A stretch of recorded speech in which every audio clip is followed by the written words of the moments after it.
Falando da Dor, uma conversa com especialistas. Realização da TV Unital em parceria com o Departamento de Fisioterapia e o Departamento de Comunicação da Universidade de Taubaté. E hoje a gente recebe o Dr. Felipe Fagundes, doutor em Fisioterapia pela Universidade da Cidade de São Paulo, e o Dr. Felipe Reis, doutor em Ciências Médicas pela Universidade Federal do Rio de Janeiro e professor do Departamento de Fisioterapia do Instituto Federal do Rio de Janeiro. Sejam muito bem-vindos. E para fazer as perguntas, a gente recebe essa galerinha aqui, ó, a turminha da escola Professor Cláudio César Guilherme de Toledo, aqui de Taubaté. A gente vai conhecer a Luísa. Luísa, tudo bem? Tudo. A Sara, o Luiz Fernando, o Gustavo, a Estela, o Caio, a Kimberly, o Israel e a Lavínia. Estão prontos? E vocês, doutores, estão prontos para... Tudo bem. Vamos lá, vamos lá. Aí? Então vamos começar. A gente começa aqui com a Luísa. Luísa, quantos anos você tem? Eu tenho 9. 9 anos. Qual que é a série que você está? Quarto ano. Quarto ano. Luísa, qual que é a sua dúvida? Qual é a diferença entre dor aguda e dor crônica? Vamos lá. Qual é a diferença entre dor aguda e dor crônica? Luísa, isso está muito relacionado com o tempo. Então a gente considera que uma dor aguda é uma dor que dura até 3 meses e uma dor crônica é aquela dor que dura mais de 3 meses. Então é aquela pessoa que sente dor na maior parte dos dias por mais de 3 meses. A gente diz que essa pessoa tem dor crônica. Ok? Sara. Qual é a diferença entre a dor mental e a dor física? Sara, obrigado pela sua pergunta. A gente tem uma definição dessa coisa de dor física e talvez da dor mental, culturalmente, né? Essa coisa de dor psicológica e tudo mais. E hoje a gente entende mais assim, dor é uma resposta do teu corpo frente a algum estímulo que ele considera que seja uma ameaça. E como é que a gente lida com essa parte mental, psicológica? Hoje a gente entende que esses fatores todos influenciam a experiência de dor que você vai ter. Então a gente acaba entendendo dessa forma mais e não separando uma coisa é a dor física, a outra é a mental. Existe uma relação entre elas e a gente não sabe nem exatamente se essa relação é uma relação de que uma coisa causa a outra, mas que uma coisa influencia a outra, ok? Entendeu? Luiz Fernando, você agora, qual que é a sua dúvida? O que é dor crônica? O que é dor crônica? A dor crônica, ela, como eu tinha falado, ela é uma dor que dura por mais de 3 meses. E é importante lembrar que nem sempre uma pessoa que tem dor por mais de 3 meses significa que essa pessoa está machucada. Muitas vezes o machucado dela já cicatrizou, mas essa pessoa ainda continua tendo dor, às vezes por anos, mesmo não estando machucada. Então a dor crônica ela tem essa característica. Muitas vezes não tem um machucado, mas a pessoa continua sentindo dor por mais de 3 meses. Gustavo, quantos anos você tem, Gustavo? Eu tenho 10. 10 anos, qual que é a sua dúvida sobre dor? Por que quando não fazemos exercícios sentimos dor? Gustavo, hoje a gente sabe que, obrigado pela tua pergunta, hoje a gente sabe que o nosso corpo ele precisa de movimento. A gente precisa estar em movimento para estar tudo funcionando com circulação, com contração muscular e tudo mais. Quando a gente não usa o movimento, além de todas essas partes que não vão estar funcionando, o teu corpo ele fica mais suscetível, ele fica menos móvel e a gente acaba tendo uma tendência a ter mais dor. Tá? Tem muito a ver com esse funcionamento de todos os sistemas. Agora a gente vai ali na segunda fila com a Estela. Estela, qual que é a sua dúvida? O que os fisioterapeutas fazem para curar a dor? Ô Estela, nem sempre a gente consegue isso, né? Nem sempre a gente consegue que uma pessoa fique totalmente curada da dor. Seria muito bom se a gente tivesse um remédio nas nossas mãos e conseguisse tirar a dor dessas pessoas. Mas o que os fisioterapeutas fazem? Eles colocam essas pessoas em movimento. Muitas vezes essas pessoas com dor elas não ficam em movimento, então os fisioterapeutas colocam ela em movimento, fazendo com que elas comecem a fazer mais coisas no seu dia a dia. Deixar de ter medo de fazer alguns exercícios, deixar de ter medo de fazer algumas atividades. Então, o que os fisioterapeutas fazem é isso, é ajudar que essas pessoas com dor voltem a fazer as suas atividades. Caio, quantos anos você tem, Caio? 11. 11 anos. Qual a sua série? Quinto. Quinto. Caiu sua dúvida, qual que é? Por que quando dormimos em maneira errada, nosso corpo dói? Caio, obrigado pela tua pergunta. Na verdade, tem mais a ver com a posição que você vai ficar por muito tempo. A gente tem que pensar que a gente tem que preparar o nosso corpo para ele poder, para a gente poder dormir em qualquer posição. Mas quando a gente fica numa posição muito tempo, pode ser que essas articulações, músculos, elas se sintam um pouco mais cansadas naquela posição. Tá? Então tem mais a ver com isso, mas assim, fique tranquilo que não é uma posição errada ou certa que a gente vai determinar, não é a gente, nós profissionais, que vamos determinar qual é a posição correta para você dormir, mas sim o teu corpo.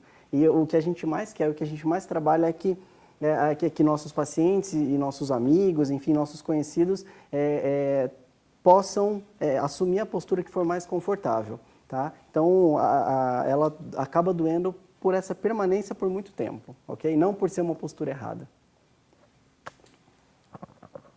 Kimberly, tudo bem? Sim. Quantos anos você tem? 11. E a sua questão, qual que é? Por que a artrose não tem cura? Kimberly, a artrose, ela é um nome que se dá por um processo de degeneração, ou seja, por um desgaste que as articulações do corpo sofrem à medida que a gente vai envelhecendo. Então, se a gente fosse fazer uma analogia, pensa que quando a gente vai envelhecendo, a gente vai criando cabelos brancos, né? Nossa pele muda. E o mesmo acontece com nossa articulação. A articulação ela tem uma cartilagem que ajuda a amortecer o impacto. E à medida que a gente vai envelhecendo, essa cartilagem ela vai se desgastando também. Então, a artrose está muito relacionada a um processo de envelhecimento normal. Ok, Kimberly. Agora a gente vai falar com o Israel. Israel, quantos anos você tem? 11. 11. Qual a sua dúvida, Israel? Por que quando nos machucamos, o machucado fica vermelho ou roxo? Por quê que a gente fica roxo? Fica vermelho ou roxo? É Ou isso? roxo? Ou roxo. Ótimo, obrigado pela pergunta, Israel. Na verdade, quando a gente se machuca ou quando a gente tem alguma lesão, né, no nosso corpo, ocorre uma série de reações em que o nosso corpo ele manda mais células para a região para tentar recuperar aquilo mais rápido. Tá? Dependendo da extensão da lesão, ela fica mais vermelhinha, fica mais inchada, fica quente. E se ela for um pouco maior, por exemplo, aquela batida que a gente dá às vezes no futebol e tudo mais, acaba ficando roxinho, é sinal que teve algum tipo de lesão um pouquinho maior, que pode ter vazado um pouquinho de sangue dentro do corpo, mas isso se resolve tranquilamente. Tá? Nada mais é do que o processo natural de recuperação do teu corpo. Ok? Ok, Israel. Agora a gente vai falar com a Lavínia. Olá, Lavínia, tudo bem? Tudo. Tá sorridente? Quantos anos você tem, Lavínia? 10. 10. E sua dúvida, qual que é, Lavínia? Por que quando a gente corta o cabelo, ele cresce rápido e não sentimos ele crescer? Sabia que vinha uma pergunta difícil, né? Porque o cabelo, ele é feito de um tecido que tem no nosso corpo que se parece com a pele e que se parece com as unhas. Né? Então, quando a gente, por exemplo, corta a unha, a gente também não sente dor, não é isso? Porque a gente não tem nada na unha que receba essa informação e que transmita para o nosso cérebro que é uma informação perigosa e que eu preciso me proteger. Então, pelo fato da gente não ter nenhum receptor na unha e pelo fato de a gente não ter nenhum receptor no cabelo, por isso a gente não sente dor ao cortar a unha, nem dor ao cortar o cabelo, porque a gente não tem esses receptores nem no cabelo, nem nas unhas.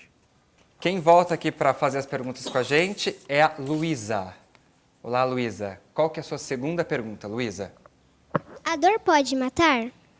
Olha, eu não conheço casos de dor que mataram. Ela pode ficar bastante incômoda e a gente tem casos por exemplo, dores relacionadas ao câncer, que são dores insuportáveis e bastante importantes. Mas eu não acredito que a pessoa possa morrer somente pela dor, não.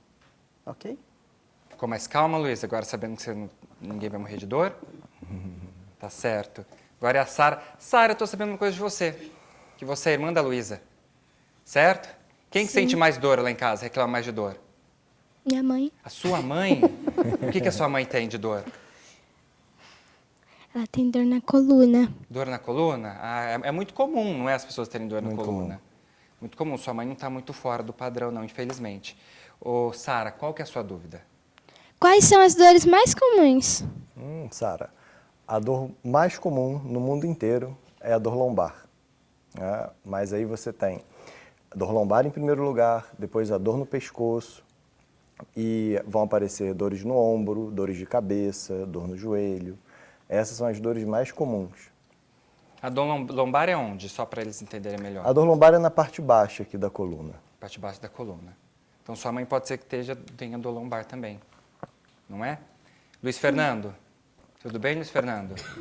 Você tem dor, Luiz Fernando? Não? Só quando cai no futebol? Só quando cai correndo para rua? E lá em casa, quem que tem dor? Ah, tá ótimo, ninguém tem muita dor. Tá certo. E a dúvida, qual que é? Dúvida você tem? Por que sentimos dor só quando vemos nosso sangue? Por que tem gente que sente dor? Luiz, obrigado pela pergunta. Na verdade, assim, a dor, hoje a gente entende que ela é multifatorial, ou seja, ela é influenciada por diversos fatores. E a experiência negativa da gente ter associado o sangue com uma lesão muito importante, ela também pode influenciar. Sabe aquela coisa, você já deve ter ouvido aquelas histórias das pessoas que terminam provas de esporte, de ciclismo e tudo mais, ou rompeu alguma coisa, ou quebrou alguma coisa, e aí quando para, olha e fala, nossa, morrendo de dor. Então tem a ver também com a interpretação que o seu corpo vai ter de o quão machucado está aquilo. É como se o seu sistema de alarme não tivesse sido ativado até que você veja aquilo. E quando você vê, esse sistema de alarme se amplifica e fala, opa, tem alguma coisa muito errada. E isso pode piorar a sua experiência de dor. Ok? Gustavo, você tem mais alguma dúvida sobre dor, Gustavo? Por que nós sentimos dor quando nos machucamos? Gustavo, essa pergunta ela é bastante comum, né? E o que acontece quando a gente se machuca? Pensa que a dor é o nosso sistema de alarme, né? E que a partir do fato da gente sentir dor, a gente consegue sobreviver, né? Então, se a gente tiver um machucado, e esse machucado for muito, muito grave, a gente precisa procurar uma ajuda para sobreviver. Então, esse sistema de alarme do nosso corpo, ele sempre dispara toda vez que a gente se machuca, justamente porque está relacionado à manutenção desse estado mais completo do corpo, mais inteiro do corpo, né? Então, ele está relacionado à integridade do corpo. Entendeu, Gustavo? Estela, bem atenta aí no assunto da dor. Qual que é a sua dúvida, Estela? Por que vocês nos convidaram para participar disso? Estela, excelente pergunta. É um grande prazer para a gente poder falar um pouquinho para vocês do que a gente estuda. Porque, primeiro que a gente acredita que a educação em dor ela pode ser uma baita de uma ferramenta para as pessoas lidarem melhor com as dores. Então, por que não começar com as crianças? Por que não fazer esse trabalho de trazer vocês, até vocês, esse conteúdo tão rico? E não ficar somente lá na universidade, onde a gente faz pesquisa, lá no doutorado, no mestrado, mas para vocês também. Vocês são os que vão disseminar esse conteúdo, essa educação em dor e todo esse conteúdo que a gente quer passar para vocês de uma maneira simples para que vocês multipliquem isso. Então, acho que esse é um dos principais fatores aí que a gente quis trazer vocês para a gente bater esse papo. Obrigada. Obrigado a você. Vamos lá, Caio. Você tem dor? Às vezes. Onde você tem dor? Na cabeça. Na cabeça? E quando dá aquela bicuda no chão no futebol, não tem dor? Dói o dedo? E a dúvida, qual que é? Porque quando dormimos em casa, no colchão, ficamos em cima da mão, quando acordamos, tá tipo pinicando, dando choque. A mão tá dormindo, a gente fala. Eu já acordei, mas a minha mão tá dormindo. E a minha dói quando isso acontece também. Não fica só a sensação, não. A minha dói. Dá choque. Também. Além de choque, eu tenho dor. Porque isso acontece muitas vezes porque a gente tem várias partes do corpo, várias partes que são mais próximos da pele, a gente tem a passagem de alguns nervos, né? E os nervos do nosso corpo são como se fossem fios elétricos. Então, eles realmente parecem fios elétricos. E quando a gente dorme por cima dessas regiões, onde o nervo está muito próximo da pele, por exemplo, você ficar com a perna cruzada há muito tempo, na hora que você descruza, a perna está formigando, está pinicando. Por quê? Muitas vezes a gente ficou exatamente pressionando o nervo durante um tempo. E isso faz com que ele te dê essa sensação de formigamento, de choque. É por isso, é porque muitas vezes a gente está pressionando uma estrutura nervosa, que é igual um fio mesmo de eletricidade. Pode acontecer de ficar muito tempo nessa posição e ter problemas piores com isso ou não? Pode. Você tem algumas paralisias temporárias que são decorrentes dessas compressões por algum tempo. Então é possível. Tem uma bem famosa chamada paralisia de sábado à noite, né? Que antigamente, na década de 60, né, era muito comum aparecer isso na emergência. As pessoas iam para os bares americanos e dormiam sobre o antebraço, né? E aqui passa um nervo, que é o nervo radial, que é responsável por fazer isso com o punho. Então as pessoas dormiam com a testa apoiada aqui em cima, né? E quando acordavam a mão estava assim, ela não conseguia levantar a mão. E isso passa com o passar do tempo, mas assusta a pessoa porque ela não consegue levantar, é possível. Viu, gente, se estiverem na escola, for tirar aquela soneca assim, depois não conseguir mexer o braço, é normal, tá? Vai passar, mas não deve dormir na escola, não é, Kimberly? Você dorme na escola? Não pode? Mas agora você pode falar a sua dúvida aqui, pode pegar o microfone.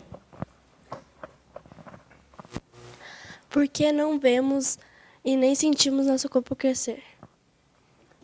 Eu acho que tem, obrigado pela pergunta, Kimberly, eu acho que tem muito a ver também com a pergunta que foi feita aqui, do porquê a gente não sente o cabelo crescer.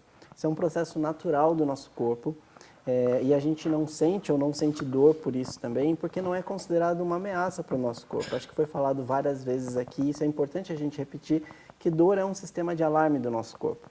É o nosso corpo avisando que tem alguma coisa errada acontecendo. E crescer não é errado. E aí o corpo ele meio que desliga esse alarme no ponto que ele não precisa sentir aquilo. E aí a gente acaba crescendo. Quando a gente vê, a gente já cresceu 5, 10, 20 centímetros. Ok? Eu, quando estava em fase de crescimento, eu sentia muita dor na perna. Sentia mesmo, isso é normal. É natural, porque são dores de adaptação, acabam sendo adaptações, mas não são exatamente a dor do crescimento em si. Tá? Pode ser alguma atividade de algum osso em crescimento, alguma musculatura se formando, mas é mais uma questão de adaptação àquilo. Okay? Tá certo. Agora a gente vai lá com Israel. Israel, tá pronto para fazer a sua pergunta, Israel? Então pode fazer a sua pergunta. Por que o coração acelera quando tomamos susto? Por que o coração acelera quando tomamos susto? Porque essa reação que acontece no coração, quando a gente toma susto, a gente tem que preparar o nosso corpo para a gente reagir. Né? Então imagine que você esteja passando na rua e vem um cachorro na sua direção. Né? O seu corpo tem que estar preparado ou para brigar com o cachorro ou para sair correndo do cachorro. Então, na hora que o nosso corpo detecta uma ameaça, que nesse caso é o cachorro, ele prepara todo o seu corpo ou para lutar ou para sair correndo. Então, ele faz com que os seus músculos se enrijeçam, que seu coração bata mais forte para que esse sangue possa circular mais pelo corpo, para você ter mais sangue nos músculos. Faz com que a sua respiração aumente. Então, são reações normais quando a gente detecta alguma ameaça no ambiente. E aí, Israel, quando você vê o cachorro, você vai para a briga ou você sai correndo? Eu saio correndo. Você? Sem problema, Lavínia. Ah, então você sai correndo. Depende do tamanho do cachorro, né? Eu acho que até aí tá tudo bem, porque eu faço a mesma coisa. Ok. Lavínia, e você, sai correndo ou vai pra briga com o cachorro? Sai correndo. E tá certa. Lavínia, qual que é a sua dúvida? Por que quando a gente se machuca, sai sangue? Lavínia, obrigado pela pergunta. Quando a gente se machuca e esse machucado ele é suficientemente grande para romper a pele ou romper algum vasinho sanguíneo, acaba que esse vaso sanguíneo ele é rompido também.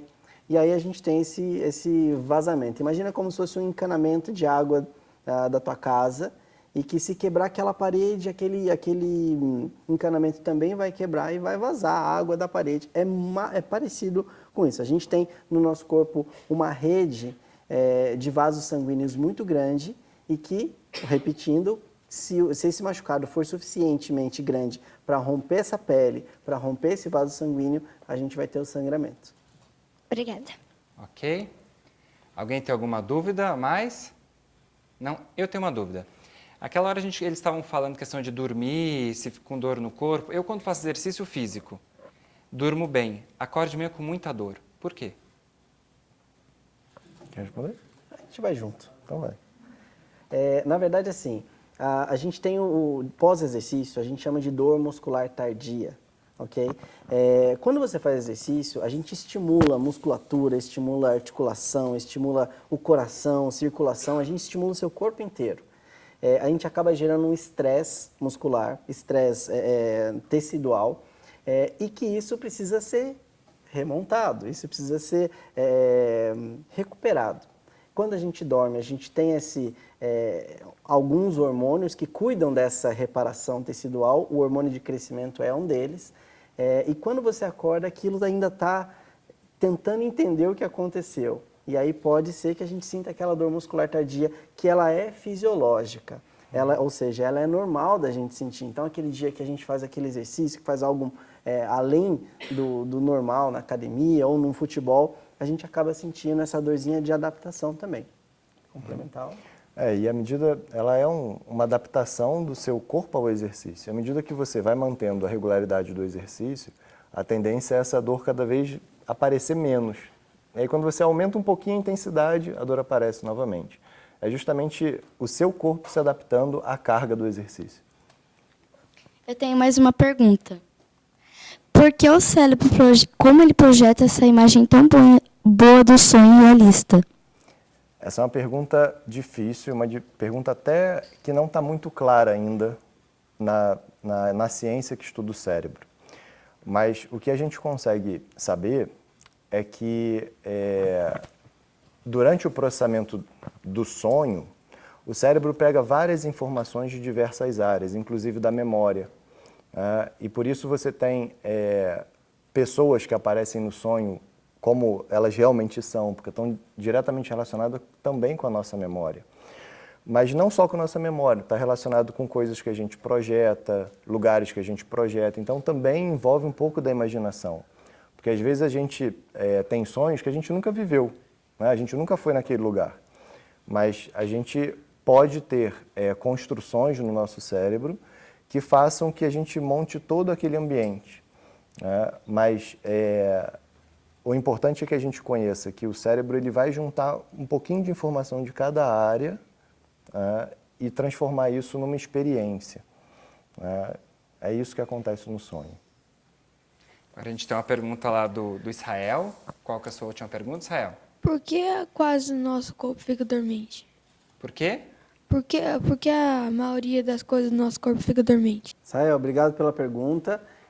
Isso tem a ver com algumas terminações nervosas ou nervinhos do nosso corpo, que, por exemplo, quando a gente cruza, se eu ficar com a perna cruzada por muito tempo, ou ficar sentado em cima do braço por muito tempo, isso acaba comprimindo essas terminações nervosas, esses nervinhos.